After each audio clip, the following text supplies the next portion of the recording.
It's time for DJ Rocky's Secret Files.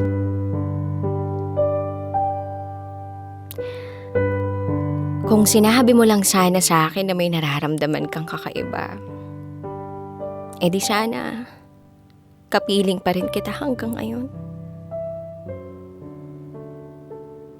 Hi DJ Rocky.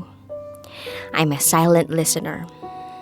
Itago mo ko sa pangalang Louvel. And this is my secret file.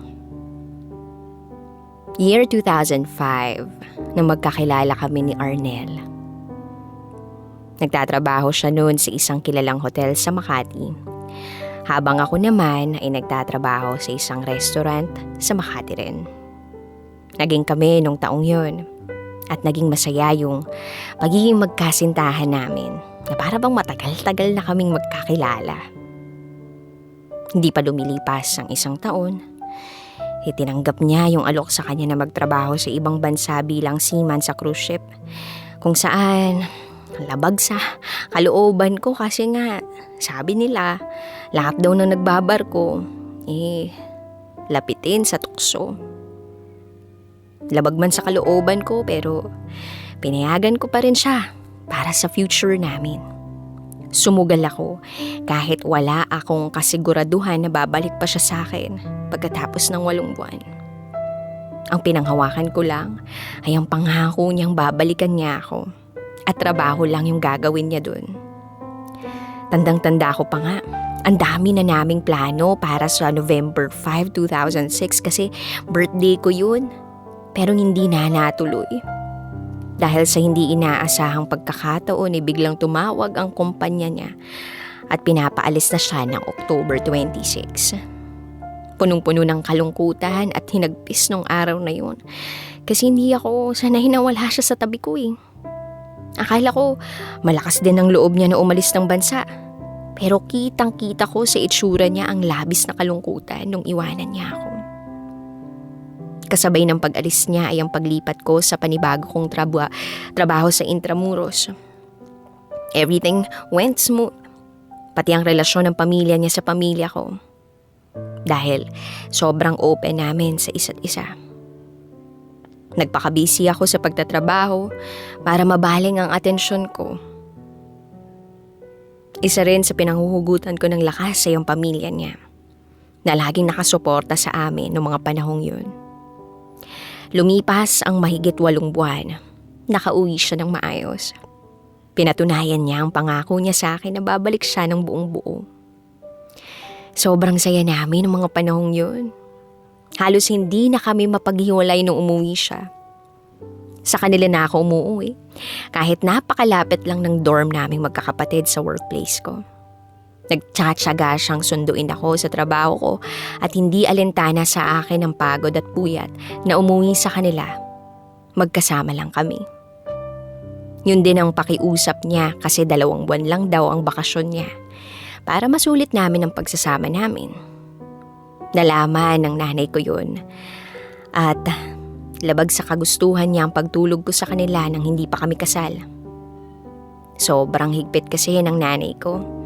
Isa siyang guro at hindi niya gusto ang ganong arrangement namin dahil may prinsipyo siya sa buhay.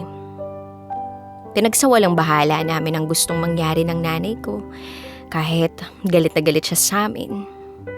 Dahil ang mahalaga sa aming dalawa ay ang magkasama kami at walang sino man ang makapaghihiwalay sa amin nung panahong yun. Nagpabalik-balik siya sa barko nang walang naging problema sa amin. At mas lalo pang lumalim ang pagmamahalan namin. Makalipas ang 2 taon, sinubok kami ng pagkakataon. Kami ay nagkaroon ng malaking hindi pagkakaunawaan. Na hanggang sa bawat panig ng pamilya namin nadamay na. Nagkaroon ng conflict ang bawat panig. Akala namin tuluyan ng matutuldukan ng naumpisahan naming pagsasama. Dahil mahal namin ang isa't isa, naayos namin yun at napagdesisyon nang magpakasal noong August 25, 2010. Kung saan wala na talagang hiwalayang mangyayari. Ang saya-saya namin. At patuloy naming inabot ang mga pangarap namin. Pinahunto niya ako sa trabaho after few months nang ikasal kami. Kasi kaya naman daw niya akong suportahan. Hindi ako sanay na walang sariling income. Kasi simula pagka-graduate ko ng kolehiyo, nagtrabaho na ako. Pagsampa uli niya ng barko, naghanap uli ako ng panibagong trabaho. Hanggang sa nalaman niya. At yun ang naging umpisa ng palagian naming pagtatalo.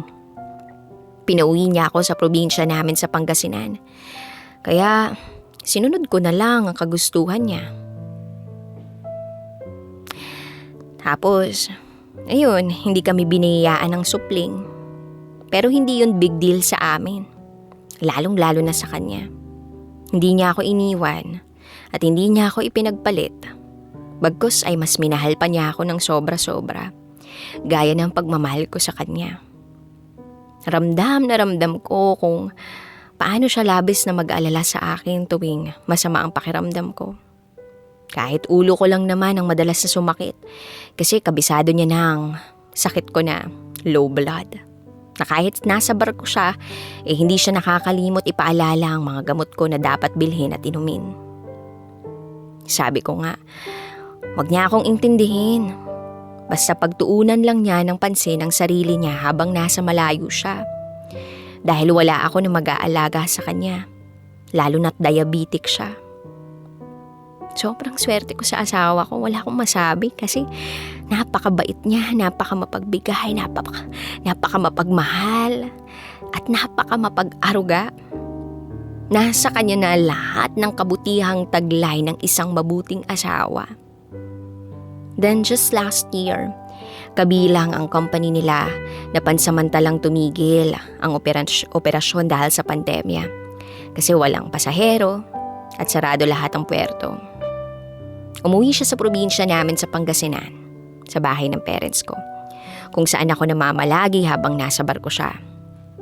And by the way, may bahay kami sa Makati, kung saan yun ay binahagi ng magulang niya sa kanilang magkakapatid.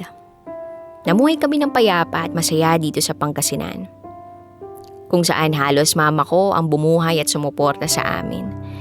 Kasi hindi ganun kalaki ang naiuwi ng asawa ko. Dahil isang buwan mahigit pa lang siyang nakakasampa na mag-stop sailing ang kumpanya nila. Sobrang supportive ng mama ko financially sa aming mag-asawa. Kahit nilabag namin siya sa gusto niyang mangyari noon. Then early this year, pinaghahanda na sila ng company nila para sa muling pagbabalik sa barko. At kasunod nun ay nakatanggap siya ng email na sasampa na siya ng May 23. Kaya unti-unting inayos ng asawa ko ang mga renewal papers niya. Kabilang na dun yung medical. Pinaghandaan niyo ng almost 3 weeks bago magpa-general medical test dun sa accredited medical facility ng kumpanya nila sa Makati. So lumabas ang resulta after 1 day. Everything was okay except sa blood sugar niya. Konti lang naman ang itinaas kaya diretso diet pa rin siya, inom ng gamot at exercise. Sa kagustuhan niyang makasampa uli sa barko, sobrang ginawa niyang lahat. Ang higpit pa naman ng medical facility nila. Dahil COVID, gusto nila yung normal range talaga ang magiging resulta. Sumapit ang April 22. Ayun na. Gabi noon nangyari ang pinakamalungkot at pinakamasakit. Nakala ko hindi mangyayari sa buong buhay ko. Nawala yung asawa ko sa isang iglap. Sobrang bilis ng mga pangyayari. Hindi ko na naman mapigilan yung emosyon ko habang sinusulat ko to. Walang tigil yung pag-agos ng luha ko. Kitang-kita ko lahat ng pangyayari ng gabing yun. Kitang-kita ng dalawang mga mata ko.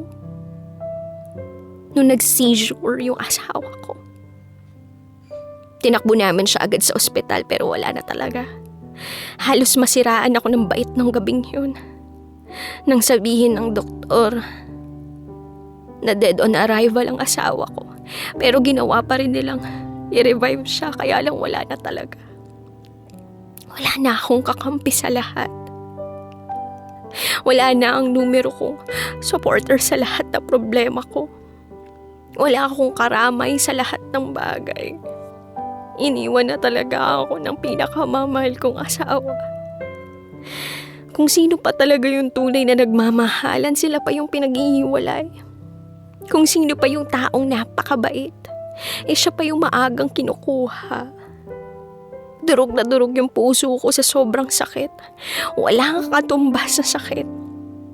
Araw-araw pa rin akong umiiyak at lutang. Kaya kung naririnig mo to, kung nasan ka man ngayon, patawarin mo ko kung wala akong nagawa para mabuhay ka. Kitang-kita ko. Kitang-kita naming lahat na sobrang lakas mo ng April 22. Nag-basketball ka pa nga ng hapon. Nakipaglaro ka pa sa mga pamangkin mo. Nung gabing yun, sobrang okay ka. Wala man lang senyales na may kakaiba kang iniinda. Pero bakit hindi mo naman sinabi kung ano man yung masakit sa'yo?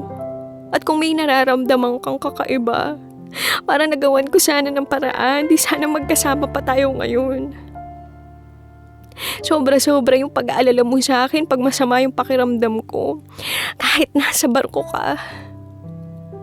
Pero bakit hindi ka nagsabi, Kung alam ko lang naiiwan mo ako. Sana pala, pinadama ko na sa'yo kung gaano kita kamahal.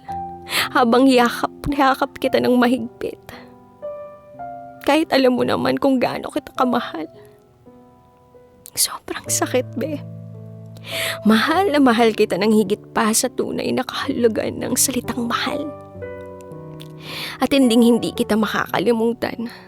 Mananatili ka sa puso ko. Hanggang sa huli kong hininga. Hindi pa rin malinaw sa akin ang lahat-lahat sa ngayon. Kung bakit sobrang aga ka kinuha sa akin.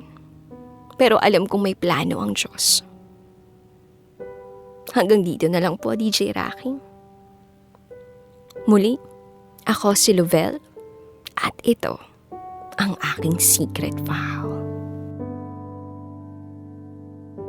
Always your number one SM radio station. Love Radio.